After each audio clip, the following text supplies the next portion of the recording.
from the shocking truth behind Botox to antidepressants being a happy mistake. Here's a list of remarkable discoveries made by accident. It probably comes as no surprise that the global Botox industry is currently valued at $6.4 billion. It's been referred to as medicine's answer to duct tape and is at the center of cosmetic medicine. Dr. Alan Scott, the man who discovered the effects of Botox and considered a groundbreaking researcher by the ASCRS for his discovery. The ASCRS? What's that? It stands for the American Society of Cataracts and Refractive Surgery. Obviously not the sort of society you'd expect to have a stake in Botox. But get this, Dr. Alan Scott was an ophthalmologist who began researching botulinum toxin not because he wanted to reverse the effects of aging. Nope, Dr. Scott was trying to treat another medical condition called strabismus, or cross eyes. Here's the whole timeline of how it went down. Dr. Daniel Drachman, a neurologist, was trying to understand the effects of drugs and toxins on muscles. He conducted his experiment on baby birds and concluded that botulinum toxin A could be used to paralyze muscles. Dr. Scott picked up from there and started experimenting on monkeys. He realized that the toxin could be used to paralyze eye muscles that had stronger pulls, which led to a patient becoming cross-eyed. There had actually already been cures for the condition, but they were all highly invasive. Dr. Scott wanted something that could be simple, injectable, and would take less time. And he achieved just that, and then some, because one of the most notable side effects of injecting the muscle around the face was that wrinkles along the site of the injection faded away, due to the muscles being paralyzed. He could have been a billionaire if Dr. Scott had given it a minute and thought it over. Instead, he sold the rights to his discovery for $4.5 million in 1991. In hindsight, he did make a lot of money, but it wasn't nearly as much as what Allergan, the company that bought the rights, made from the effects of oculinum, or, well, Botox, as they rebranded it. Less than 2 years after Dr. Scott sold his company, and the rights to use injectable forms of the toxin, plastic surgeons all over the US, and then the world, started using Botox to treat signs of aging. To put the global impact of Botox into perspective, over 9 million people reportedly sought Botox treatments in 2022. Despite record numbers, Botox is highly controversial. The overuse of the injectable toxin has led to several debates on its safe use, maybe even finding a way to limit its spread. There are thousands of people who are actively advocating against the use of Botox, who wish the scientific community would have left it at just treating eye conditions. Unfortunately, indigenous communities in South America had a lot to lose when the anti-malarial effects of Cinchona trees were discovered. Did you know that malaria caused 5% of all deaths recorded around the globe in the 20th century? That's roughly 300 million people. Of course, the numbers have been on a steady decline ever since quinine was invented in 1944. The drug has been revolutionary, and that's putting it lightly.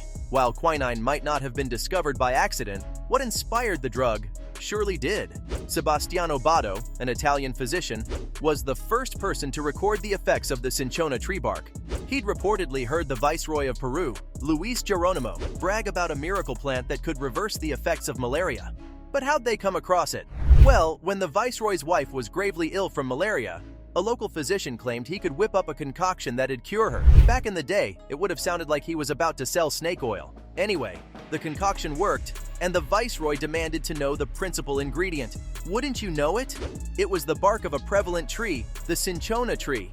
The Viceroy's wife took several tons of the bark with her to Italy, and that's where they told Botto about the miracle bark in 1663. But how did the South American communities discover the medicinal effects of the tree? Well, according to the tale, a man who was dying of malaria had been wandering aimlessly through the forest when he stopped for a drink. The water was stagnant and left a bitter taste in his mouth, but somehow it left him feeling better than before. He went back to tell the story, and that's when people discovered the true source of the miracle water, the miracle tree, Cinchona. You'll often hear people calling the tree fever tree because of its properties. At least that's what the Europeans who started cultivating it in unsustainable quantities called it. That's right. The downside to the discovery was that Europeans now raided South American communities, stripped their forests, and wouldn't even let the people indigenous to the land have a taste. Sometimes, accidental discoveries have the ability to change the world as we know it. For example, would you believe that the accidental discovery of a pretty common color nowadays has brought down the social hierarchy in Britain? Interesting fact about Sir William Henry Perkin, the man who discovered the color mauve, was that he'd originally set out to discover a cure for malaria. That's right, Perkin was working with an esteemed chemist as his apprentice and was tasked with studying the effects of aniline. The goal was to find a way to link the chemical compound with quinine and, obviously, cure malaria.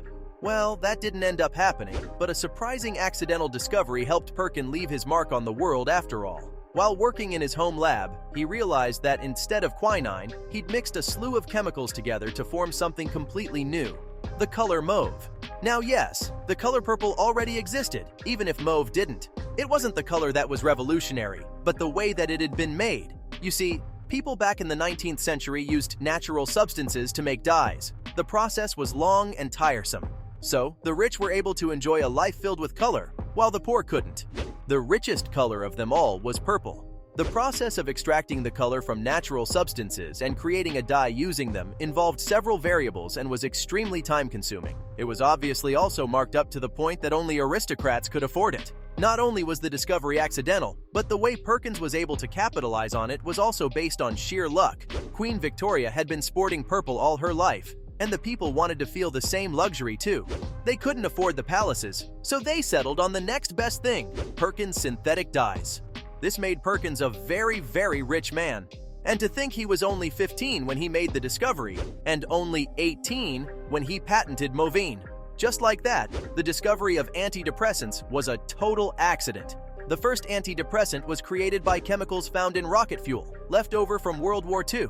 As if that fact didn't blow your mind already, you'll be shocked to learn that the world's first antidepressants were actually used to treat tuberculosis. Well, the chemists who administered iproniazide to the patients tried to cure TB, but ended up curing depression. So, here's how it all went down. Tuberculosis was a widespread infectious disease of the lung that was largely considered incurable in the 1990s. In fact, most doctors told patients that there was nothing they could do about it. The disease could only ever be limited by isolating people with TB, but it couldn't be cured. Or, well, at least that's what people thought.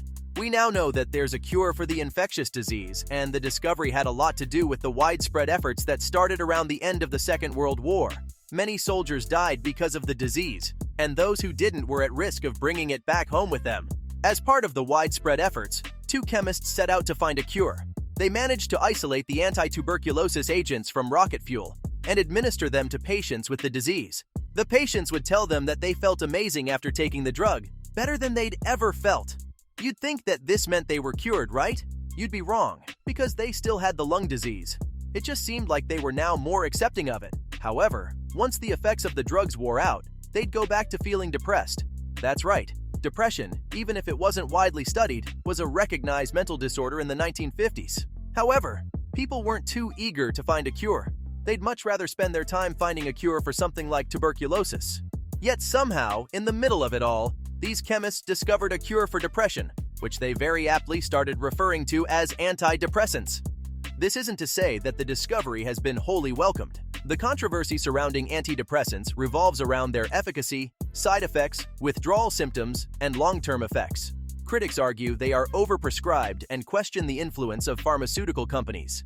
So, from antidepressants being a happy accident, to the shocking truth behind Botox, these were remarkable discoveries made by accident.